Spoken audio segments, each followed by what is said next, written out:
Welcome to this episode in our Think Sheet, the Real World, Yesterday, Today, and Tomorrow series entitled Quantifying the Qualitative, featuring Think Sheet's solution to the huge qualitative modeling problem. Despite the fact that qualitative factors usually drive relative value, they are not modeled because, unlike numbers, they are communicated in diverse ways. Professionals communicate in symbolic language, like B.1.617.2 for the COVID Delta variant. Analogies like the smartphone analogy for ThinkSheet and 5G, AI, cloud, blockchain, and crypto for technologies, making them apples and oranges for comparison purposes and creating the why problem, i.e., if you can't quantify the qualitative, you can't model your complete thought process. A picture is often worth 1,000 words, like book covers, photos, and maps, but also unmodeled.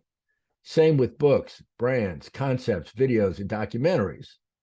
However, ThinkSheet solves the qualitative modeling problem by enabling users to communicate and score their judgments in pairs. They communicate their judgments and then assign a score between 1 for most positive and -1 for most negative, using ThinkSheet's common measurement system, making all of their judgments apples to apples for comparison purposes. Once the users assign the score, ThinkSheet knows the relative meaning and impact, and the judgment and score become a pair that users can save, search, reuse, and modify whenever relevant.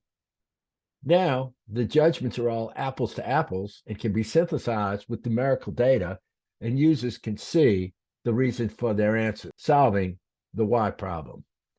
To quote Morgan Stanley, the model, employing ThinkSheet software and applications, relies on a number of algorithms that quantify the value of our thought process per stock and then recomputes the inputs to provide comparability. Therefore, our thoughts on the strategy or leadership or market risk facing each individual company are comparable in measurement to the stock's underlying PE or earnings. And in turn, by creating a truly apples to apples comparable measurement system for our entire universe, we believe we are better able to compare seemingly different companies such as Moody's, New York Times, or R.R. Donnelley on the same basis. And by merging critical issues analysis or qualitative analysis with a traditional quantitative approach, we believe we are creating a robust analytical approach and one truer to life than that provided by quant-based methodology alone. We will now show you the revolutionary impact of quantifying the qualitative on decision-making and collaboration, including artificial intelligence.